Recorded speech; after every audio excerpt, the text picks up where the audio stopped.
कबीर साहब कहते हैं कि जब बच्चा पैदा होता है तो रोते हुए आता है और समाज के लोग जश्न मनाते हैं। तुम ऐसी करनी करके चलो तो संसार रोता हुआ रह जाए और आप हंसते हुए चले जाएं। ये मानवता को धारण करे, मानव मात्र ये बात विचार करे। इस बात पे बहुत मतलब काफी देर से हम वाणियां सुन रहे हैं, महापुरुषों की वंदना सुन रहे हैं, बड़ा अच्छा एक समय बीत रहा है। तो मैं थोड़ी देर निवेदन करूंगा आपसे, कैसे इंसान को मतलब जो है संसार के अंदर क्यों आया है। सबसे पहला काम, ये मनुष्य शरीर हमें क्यों मिला। मनुष्य शरीर हमें इसलिए मिला है कि हमारे पास, मनुष्य के पास एक मननशील मन है। मन चींटी के पास भी है, जीव जंतु पशु पक्षी के पास है। चींटी 2 किला पीछे बाहर से अनाज लेकर के अपने बिल के अंदर लेकर के आती है, मन उसके पास भी है, लेकिन वो मननशील नहीं है।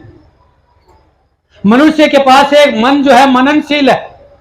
हम विवेक और विचार से, मनुष्य का शरीर हमें इसलिए मिला है हम मनन करें, विचार करें, विवेक करें और इस जन्म मरण के बंधन से छूट सकते हैं, ऐसा महापुरुषों ने बताया है।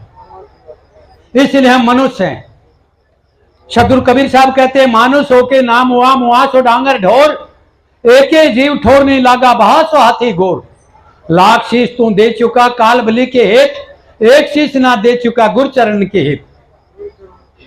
गुरु के चरणों के अंदर एक शीश अगर दे दिया जाए तो जन्म जन्मांतर में कोई दोबारा मतलब जो जीवन धारण नहीं करना पड़ता। इसलिए हमें महापुरुषों की जो है संगत करके जीवन को कर्तार्थ करना चाहिए। थोड़ी देर पहले एक नाथ जी की वाणी मतलब महाराज श्री ने बोली थी, नाथ जी ने, नहीं आत्म सम देवता नहीं श्वास सम जाप, तन समान मंदिर नहीं। इस तरह से मतलब नाथ जी, अमृतनाथ जी महाराज की वाणी है। इस तन के सिवा कोई मंदिर नहीं, कि इसके बराबर कोई मंदिर नहीं है, और ये तन नहीं हो तो उस मंदिर में भी कल्याण नहीं हो सकता। इस तन को, इस मन मंदिर को साफ करके फिर मंदिर के अंदर हम जाएं तो कल्याण हो जाएगा। ये तन के समान कोई दूसरा मंदिर नहीं है, नाथ जी महाराज ने बताया। और श्वास के बराबर कोई जाप नहीं है, जिसे अजप्पा जाप कहते हैं।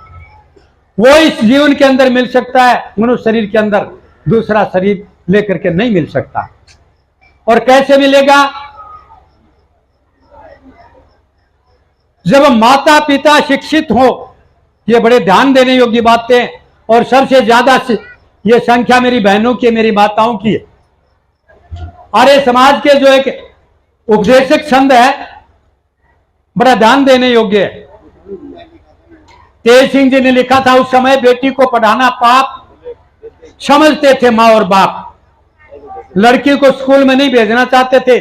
उस समय मतलब आर्य समाज के प्रचारकों ने जोर लगाया, स्वामी दयानंद जी ने जोर लगाया, बड़े बड़े विद्वानों ने प्रचार किया कि भारत की जो बेटियां वो भी पढ़ना चाहिए। आज वो पढ़ाई की आवश्यकता नहीं है, कहने की आवश्यकता नहीं है, अपने आप जो शिक्षित हो रही हैं और अपने आप जो है मतलब स्कूलों के अंदर जा रही हैं और बड़े बड़े मतलब पोस्टों के अंदर मेरी बेटियां पहुंच गई।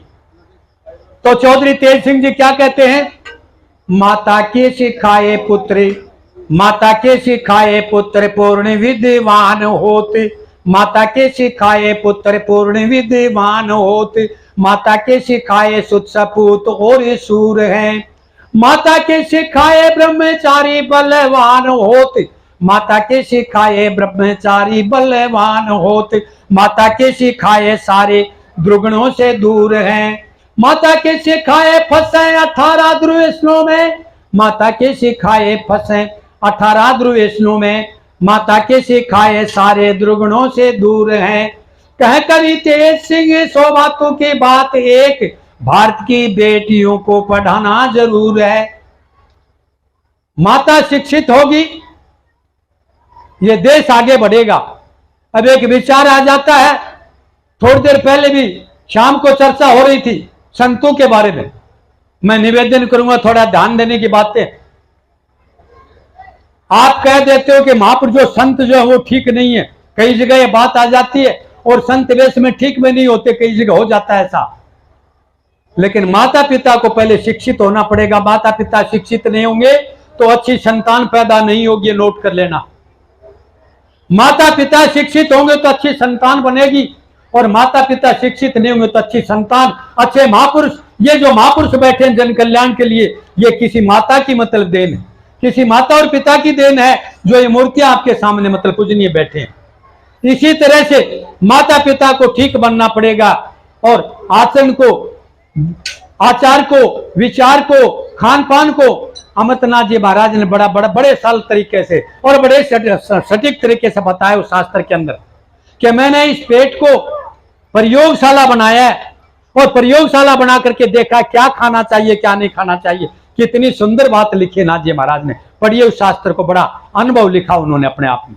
और किसी प्रकार के नशे से दूर रहने के लिए कहा है। नशा नाश की जड़ है, रसातल की तरफ ले जाता है। नशा न करके अच्छा जीवन बिताएं। और एक चलते चलते मैं ज्यादा समय नहीं लूंगा क्योंकि बोलने वाले बहुत हैं, काफी लोग संत महापुरुष भक्त लोग हैं। मैं एक ही निवेदन करता हूं, अच्छा खान पान करने के साथ साथ परमात्मा का चिंतन करना चाहिए। मैं कौन हूं, कहां से आया हूं, मेरा उद्देश्य क्या है, मनुष्य शरीर क्यों मिला है। बाकी चलते चलते पहले कबीर साहब ने साखी कही थी, वही साखी में दोहराता हूं कि कबीरा जब हम पैदा हुए जगह से हम रोज, ऐसी करनी कर चलो जगह से हम रोज। पता नहीं कब मतलब टिकट बढ़ जाएगा, कब हम चले जाएंगे। ये उपकरण है, ये देखो साथी बैठे तुरंत ठीक कर देते हैं, आवाज नहीं, फोन ठीक कर दिया, टेप रेडियो जितने मतलब उपकरण है सारे ठीक कर देते हैं, मैकेनिकल हैं। लेकिन मित्रों, जब ये मैकेनिकल कोई नहीं होगा जब इसका मतलब ये खराब होगा।